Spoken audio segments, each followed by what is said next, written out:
कहानी की शुरुआत होती है रशिया की एक जेल से, जहां हम फ्रैंक एबिगनेल जूनियर नाम के एक आदमी को देखते हैं। फ्रैंक एक बेहद शातिर ठग है जिसने बहुत बड़े बड़े कांड किए हैं। इस वक्त कार्ल नाम का एक FBI एजेंट उसे यहाँ से अमेरिका वापस ले जाने आया था। कार्ल फ्रैंक से बातचीत कर ही रहा था कि तभी फ्रैंक की तबीयत अचानक से बहुत खराब होने लगी। शुरुआत में तो कार्ल को ये सब फ्रैंक की एक चाल लगी, मगर फिर उसे लगा कि इतनी एक्टिंग तो कोई नहीं कर सकता। वो उसे जल्द से जल्द हॉस्पिटल पहुँचाने लगा, मगर फ्रैंक मौका देखकर वहाँ से भी भागने लगा। लेकिन पुलिस ने उसे धर दबोचा, जिसके बाद उसे अपनी कहानी शुरुआत से याद आती है। फ्रैंक एक बहुत ही खुशहाल परिवार में पैदा हुआ था। उसके माँ बाप एक दूसरे से बहुत प्यार करते थे। एक दिन फ्रैंक के पिता उसे सूट दिलवाने के लिए एक दुकान पर ले गए, लेकिन वहाँ मौजूद औरत ने कहा कि अभी तो दुकान बंद है। इस पर फ्रैंक के पिता ने झट से एक नेकलेस निकाला और कहा कि ये कहीं आपका तो नहीं। उसकी इस हरकत से वो औरत इम्प्रेस हो गई और उसने कहा कि कोई बात नहीं, आप सूट खरीद लीजिए। फ्रैंक के पिता इस तरह की चालाकियाँ करने में माहिर थे। फिर उन्होंने फ्रैंक को ड्राइवर बन के गाड़ी चलाने को कहा और जल्द ही बैंक पहुँच गए। थोड़ी देर में बैंक का मैनेजर उन्हें रिसीव करने आया। दरअसल फ्रैंक के पिता को बिजनेस में बहुत बड़ा लॉस हुआ था, इसीलिए उन्हें बैंक से लोन की जरूरत थी। किसी और अकाउंटेंट की वजह से वो अपना टैक्स भरने में लेट हो गए, जिसके बाद उन्हें बहुत ज्यादा नुकसान उठाना पड़ा। लेकिन ये सब बताने के बावजूद भी कोई बैंक उनकी मदद करने को तैयार नहीं था। फ्रैंक के पिता की कार, प्रॉपर्टी, पैसे सब कुछ गवर्नमेंट ने जब्त कर लिया, मगर इस तंगी के बावजूद भी उन्होंने फ्रैंक का एक बैंक अकाउंट खुलवाया। फ्रैंक ने उनसे पूछा कि आप ऐसा क्यों कर रहे हैं, आप तो खुद कर्जे में हैं। इस पर उसके पिता ने कहा कि मेरी चिंता मत करो, तुम्हारी पूरी जिंदगी अभी आगे पड़ी है, तुम्हें अच्छे से जीनी है। उनकी जिंदगी में अचानक से तंगी आ गई थी, तो फ्रैंक को अपना स्कूल भी बदलना पड़ा। मगर स्कूल के पहले दिन ही इस नए स्कूल में एक लड़का फ्रैंक को परेशान करने लगा। वो उसका मजाक उड़ाते हुए कह के चला गया कि टीचर लग रहा है तू, अपनी उम्र के हिसाब से कपड़े पहना कर, समझा। फ्रैंक को उसकी इस हरकत से बहुत गुस्सा आया और वो सच में टीचर होने की एक्टिंग करने लगा। वो क्लास में पहुंचा और वहाँ पढ़ा रही असली टीचर से कहने लगा कि आप यहाँ क्या कर रही हैं? ये मेरी क्लास है, अभी मैं पढ़ाऊंगा, बाद में आना। बेचारी टीचर बहुत परेशान होकर वहाँ से चली गई। इसके बाद फ्रैंक ने उस लड़के को सबके सामने जलील किया। पूरे एक हफ्ते बाद जाकर स्कूल को पता चला कि इस तरह एक स्टूडेंट क्लास को पढ़ा रहा है, वो भी तब जब वो पूरी क्लास को ट्रिप पर ले जाने वाला था। इसके बाद फ्रैंक के माँ बाप को उसके स्कूल में बुलाया गया। उसके पिता प्रिंसिपल के सामने तो पूरे सीरियस रहे, लेकिन बाद में फ्रैंक के साथ इस बात पर बहुत हंसे। एक दिन फ्रैंक जब घर पहुंचा तो उसने अपनी माँ के बेडरूम में किसी और को देखा। वो आदमी फ्रैंक के पिता के साथ काम करता था। उसकी माँ ने ये दिखाने की बहुत कोशिश की कि कुछ नहीं चल रहा और उसे थोड़े पैसे भी दिए कि लो बेटा अपने लिए कुछ ले लेना, लेकिन फ्रैंक सब कुछ समझ चुका था। कुछ दिनों बाद फ्रैंक के माँ बाप ने अलग होने का फैसला ले लिया। लॉयर ने फ्रैंक से पूछा कि तुम अपनी माँ के साथ रहना चाहोगे या अपने पिता के साथ। अपनी आंखों के सामने अपने परिवार को टूटता देख फ्रैंक बहुत दुखी हो गया। उससे ये सब और देखा नहीं जा रहा था। वो घर से भागकर किसी दूसरे शहर में चला गया। उसके पास ज्यादा पैसे तो थे नहीं, बस बैंक अकाउंट था और उसकी चेकबुक। वो धड़ाधड़ चेक काट के होटल वालों को देता गया, लेकिन जब धीरे धीरे चेक बाउंस होने लगे तो होटल वालों ने उसे निकाल दिया। फिर एक दिन बैठे बैठे उसे आइडिया आया कि चेक को बदला भी तो जा सकता है। ये थोड़े पुराने समय की बात है, तो उस वक्त इतनी ज्यादा एडवांस टेक्नोलॉजी नहीं थी। इसी चीज का फायदा उठाते हुए फ्रैंक धीरे धीरे नकली चेक्स बनाने लगा। वो चेक्स पर अलग अलग लोगों के नाम लिख कर उन्हें कैश करवाने लगा, और अगर बैंक की मैनेजर उसे कैश देने से मना कर देती तो वो एकदम कॉन्फिडेंस में अपने पिता के पुराने हथकंडे अपनाता, जैसे वो नेकलेस वाली ट्रिक, जिसके बाद उसका काम बन जाता। लेकिन धीरे धीरे उसका एक कांड पकड़ा जाने लगा। अब उसके चेक किसी भी बैंक में काम नहीं कर रहे थे। फिर एक दिन फ्रैंक की नजर होटल के बाहर एक पायलट पर पड़ी। सभी लोग उस पायलट की बहुत इज्जत कर रहे थे। ये देखकर फ्रैंक को आइडिया आया कि क्यों ना मैं पायलट ही बन जाऊं, असली नहीं नकली। तब तो सब उसकी बहुत इज्जत करेंगे और उसके चेक बड़ी आसानी से कैश आउट हो जाएंगे। फिर वो एक फर्जी रिपोर्टर बन के एयरपोर्ट चला गया और वहाँ के ऑफिशियल्स ने कहा कि मैं पायलट्स के ऊपर एक आर्टिकल लिख रहा हूँ, इसके लिए कुछ जरूरी चीजें जाननी होंगी मुझे। उसने सब कुछ पता किया कि पायलट्स को उनकी यूनिफॉर्म कहाँ से मिलती है, और उसने वहाँ पर कॉल करके कहा कि मेरा यूनिफॉर्म खराब हो गया है, क्या मैं एक नई वर्दी सिलवा सकता हूँ। थोड़ी चालाकियों के बाद फ्रैंक ने एक अच्छी सी यूनिफॉर्म खरीद ली। इसके लिए वो चेक से पेमेंट करने वाला था, मगर वहाँ के एम्प्लॉय ने कहा कि मुझे सिर्फ तुम्हारी पायलट आईडी चाहिए, फिर तुम्हें बिल्कुल भी पैसे देने की जरूरत नहीं है, हम अपने आप एयरलाइन से ले लेंगे। फ्रैंक ने अपनी नकली आईडी बनाई हुई थी और उसे यूनिफॉर्म फ्री में मिल गई। इसके बाद फ्रैंक अपने चेक को कैश करने बैंक में आया। जिस बैंक में उसे कोई भाव नहीं देता था, अब मैनेजर उसके पास खुद चल कर आया और उसने खुद ही उसके चेक को कैश करवाया। फिर उसे एक होटल से पता चला कि वो छोटे मोटे नहीं बड़े अमाउंट के चेक भी कैश करवा सकता है, लेकिन ये उसका सैलरी चेक होना चाहिए। इसके बाद फ्रैंक ने अपना नकली सैलरी चेक भी बनाना शुरू कर दिया। वो खिलौनों के प्लेन से एयरलाइन कंपनी का लोगो निकाल निकाल कर चेक पर चिपका देता। फिर वो सैलरी चेक लेकर बैंक चला गया, लेकिन मैनेजर ने कहा कि सर आप इसे डायरेक्ट एयरपोर्ट से कैश करवा सकते हैं। एयरपोर्ट में फ्रैंक किसी भी वक्त चेक को कैश करवा सकता था और ये बात उसे बहुत पसंद आई। वहाँ की रिसेप्शनिस्ट ने उससे पूछा कि क्या आज आप हमारे साथ उड़ने वाले हो। फ्रैंक ने हाँ कहा तो वो उसे डायरेक्टली प्लेन के अंदर ले गई। पायलट के लिए प्लेन में बैठना फ्री था। फ्रैंक कोई असली पायलट तो था नहीं, तो उसे बहुत डर लग रहा था, मगर उसने फिर भी सबके सामने काफी कॉन्फिडेंस दिखाया। फिर वो एक सुंदर सी एयर होस्टेस के पास गया और उससे पूछा कि क्या ये आपका नेकलेस है। अपने पिता की इस ट्रिक से उसने लड़की को इम्प्रेस कर लिया।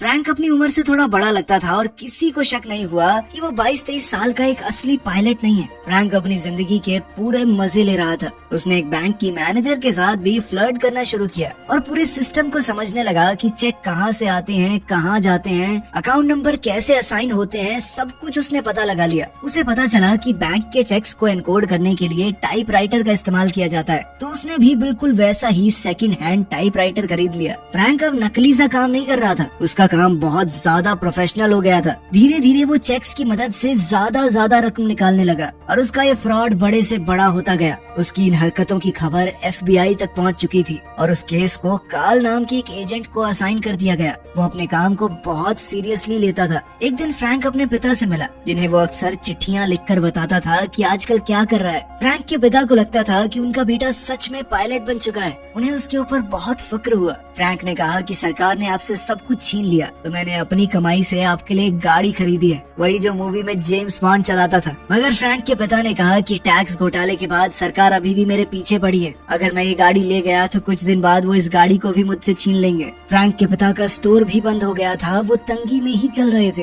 फ्रैंक ने उन्हें पैसे देने का भी ऑफर दिया, मगर उन्होंने कहा कि मैं तुमसे पैसे नहीं ले सकता। फ्रैंक पूरे देश के सिस्टम को बहुत अच्छे से समझ चुका था। वो अलग अलग स्टेट्स के चेक दूसरी स्टेट में जाकर चलाता था। FBI बड़े ध्यान से उसकी सभी हरकतों पर नजर रखे हुए थी और जल्द ही वो उस होटल में पहुंच गए जहां फ्रैंक ने लास्ट चेक चलाया था। होटल में पूछताछ करते हुए पता चला कि फ्रैंक अभी भी उसी होटल में रह रहा है। वो इतने दिनों से वहाँ था कि अब उसकी जान पहचान होटल में सबसे हो चुकी थी। कार्ल बंदूक लेकर सीधा फ्रैंक के कमरे में पहुंचा। फ्रैंक समझ गया कि अगर कोई चालाकी नहीं दिखाई तो पकड़ा जाऊंगा, और वो कार्ल के सामने ऐसे दिखाने लगा कि हाँ शांत रह, मैं सीक्रेट सर्विस से हूँ। तुझे क्या लगा तू अकेला ढूंढ रहा है इस आदमी को? इस आदमी के पीछे पूरी सरकार लगी है। कार्ल ने कहा कि मुझे अपनी ID दिखाओ। मैं कैसे मानूं तुम जो कह रहे हो वही हो? इस पर फ्रैंक ने कहा कि तुम एक काम करो, मेरा पूरा बटवा ही रख लो, चेक कर लो शांति से। कार्ल एक हाथ से उस वॉलेट को खोल नहीं पा रहा था। तभी फ्रैंक ने उससे कहा कि देखो हमारे आदमियों ने उस ठग को पकड़ भी लिया है, हम तुमसे पहले यहाँ पहुँच गए थे। नीचे फ्रैंक का ही एक पड़ोसी एक अंधे आदमी को गाड़ी में बैठने में मदद कर रहा था। दूर से देखने पर कार्ल को लगा कि सच में ठग को पकड़ लिया गया है। इससे कार्ल भी फ्रैंक के ऊपर भरोसा करने लगा। फ्रैंक ने अपना नकली चेक बनाने का सारा सामान उठा लिया और कार्ल से कहा कि पुलिस थोड़ी देर में आती होगी, तब तक मैं ये सबूत नीचे रख के आता हूँ। अब तो कार्ल उस पर पूरा भरोसा करने लगा था। उसने कहा कि ये लो अपना वॉलेट भी ले जाओ, लेकिन फ्रैंक ने जानबूझकर कहा कि नहीं, इसे तुम ही रखो, और सारे जरूरी सामान को लेकर वो वहाँ से भाग गया। कुछ देर बाद जब कार्ल ने आखिरकार वॉलेट खोल कर देखा तो उसमें कुछ भी नहीं था। वो शातिर ठग उसकी आंखों के सामने भाग चुका था। ये जानकर कार्ल को बहुत बेइज्जती महसूस हुई। उसके बॉस ने भी उसे खूब झाड़ लगाई। कार्ल इतने गुस्से में था कि उसने अपने बॉस को ही खरी खोटी सुना दी।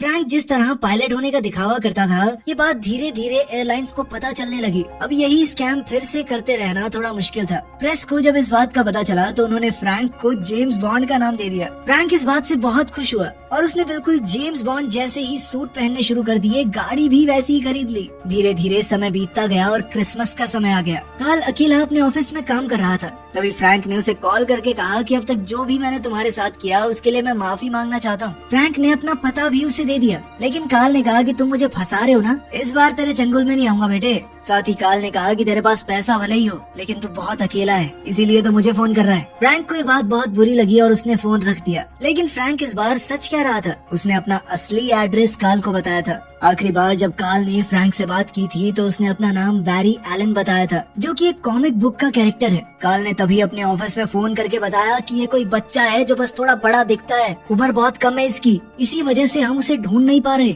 इस पर कार्ल ने कहा कि ऐसे बच्चों की लिस्ट निकालो जो घर से भाग गए हो, किसी ने तो रिपोर्ट लिखवाई होगी। और इसी तरह वो काफी छानबीन के बाद आखिरकार फ्रैंक के घर पहुंच ही गया, जहां फ्रैंक की माँ उसे मिली। जब फ्रैंक की माँ को फोटो दिखाई गई तो उन्होंने कंफर्म किया कि हाँ, यही मेरा बेटा है। कार्ल ने फ्रैंक की माँ से कहा कि 1 नंबर का ठग है, जैसे ही कुछ पता चले तो पुलिस को बताना, ठीक है। इस पर फ्रैंक की माँ ने कहा, अरे वो बच्चा है, उसने खाने पीने के लिए थोड़े बहुत पैसे ले लिए होंगे। उसने अपना बटुआ उठाते हुए कहा कि मैं भर देती हूँ, कितने पैसे देने हैं। इस पर कार्ल ने कहा 1.4 मिलियन डॉलर्स, यानी लगभग 12 करोड़ रुपए। ये सुनते ही तो फ्रैंक की माँ बहुत चक्की रह गई। खैर उधर फ्रैंक दूसरे शहर में जाकर एक बहुत अच्छी जिंदगी जी रहा था। उसे हॉस्पिटल में कुछ काम था तो वो वहाँ चला गया। वहाँ एक नर्स जिसका नाम ब्रांडा था वो रो रही थी। उसे किसी डॉक्टर ने काम के लिए डांट दिया था। फ्रैंक ने उसे सहारा देते हुए कहा कि चिंता मत करो, तुम कमाल हो, वो डॉक्टर पागल है साला। इसी दौरान फ्रैंक के दिमाग में एक आइडिया आया। उसने ब्रेंडा से पूछा कि यहाँ कोई जॉब वैकेंसी है क्या। दरअसल अब पायलट बनना थोड़ा रिस्की हो गया था,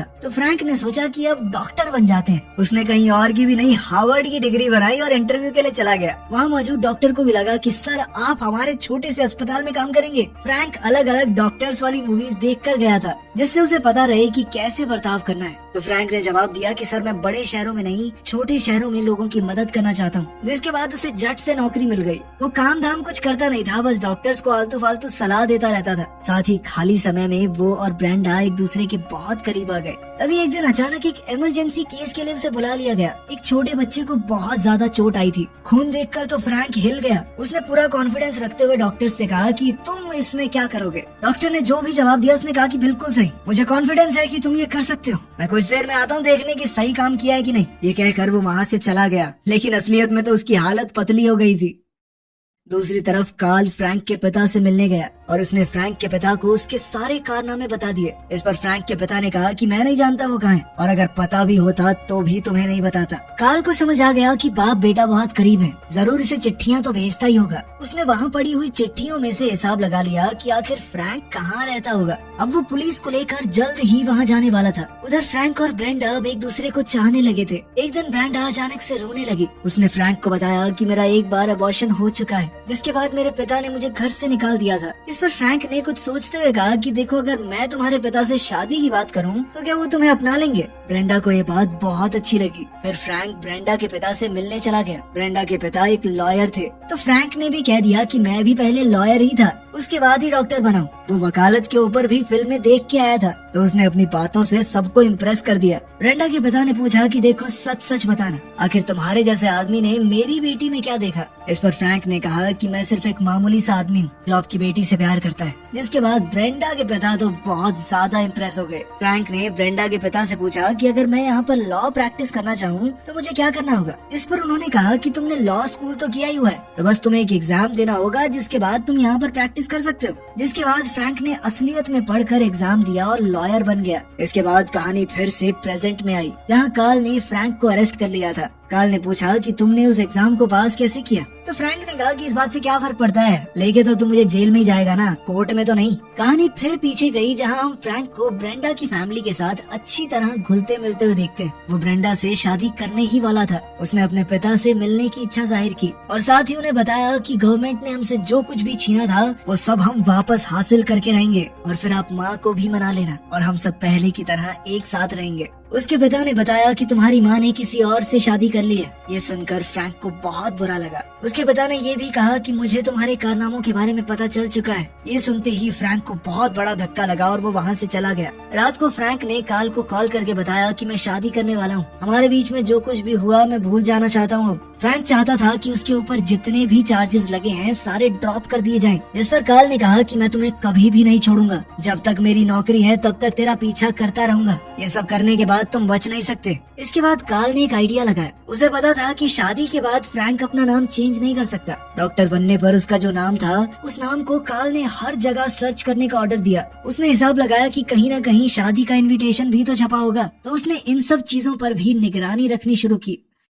फ्रैंक की शादी हुई और सारे एजेंट्स वहाँ पहुँच गए। फ्रैंक ये देखते ही ब्रेंडा को लेकर अपने कमरे में आ गया। फ्रैंक ने ब्रेंडा को सब कुछ सच बताया कि वो आज तक लोगों को बेवकूफ बनाता आया है, लेकिन ब्रेंडा से वो सच्चा प्यार करता है। उसने कहा कि मैं यहाँ से अभी तो भाग रहा हूँ, तो मुझे एयरपोर्ट पर आकर मिलना, और तुम कहाँ जा रही हो इस बारे में किसी को कुछ मत बताना। अगले दिन एयरपोर्ट पर फ्रैंक ने ब्रेंडा का इंतजार किया। ब्रेंडा वहाँ आ तो गई पर वो अकेली नहीं थी, उसके साथ एजेंट्स भी थे। फ्रैंक का अब वहाँ से निकलना बहुत ज्यादा मुश्किल हो गया था। तभी उसने एक आइडिया लगाया। वो एक कॉलेज में गया और कहा कि हमारी एयरलाइन बहुत सारी एयर होस्टेसेस को काम पर रख रही है। बहुत सारे इंटरव्यूज लेकर उसने सुंदर लड़कियों को सिलेक्ट कर लिया और उन लड़कियों को अपने आसपास रखकर वो पायलट की यूनिफॉर्म पहन के एयरपोर्ट में घुस गया। सभी पुलिस वाले उन सुंदर लड़कियों की खूबसूरती देखकर खो गए और फ्रैंक आसानी से वहाँ से निकल गया। इस सब के दौरान ही फ्रैंक जैसा दिखने वाला एक लड़का कार लेकर एयरपोर्ट के बाहर खड़ा हो गया। सारे FBI एजेंट उसे पकड़ने के लिए भागे। पकड़े जाने पर लड़के ने कहा कि एक बंदे ने मुझे पैसे दिए थे यहाँ खड़े होने के। फ्रैंक बड़ी ही चालाकी से देश से बाहर निकल गया। इसके बाद उसने बहुत सारे अलग अलग देशों में बड़े बड़े फ्रॉड किए। फ्रैंक की जो आखिरी जगह पता चली थी वहाँ वो चेक बना रहा था। कार्ल ने अपने सीनियर्स से कहा कि मुझे वहाँ जाने दीजिए, मैं उसे पकड़ कर ले आऊंगा। लेकिन उसके सीनियर्स ने उसकी बात नहीं मानी। हमारे देश में तो पकड़ नहीं पाए, दूसरे देश में पकड़ोगे। फिर कार्ल ने फ्रैंक के बारे में और इन्फॉर्मेशन निकाली और उसे पता चला कि अब तो फ्रैंक अपने चेक्स को प्रिंट करवा रहा है। कार्ल इतना तो जानता था कि फ्रैंक रशिया में है, लेकिन रशिया छोटा देश तो है नहीं। रशिया में कहाँ पर? उसे याद आया कि फ्रैंक की माँ रशिया के एक छोटे से गांव से थी और थोड़ी रिसर्च करने पर पता चला कि वहाँ एक प्रिंटिंग प्रेस भी है।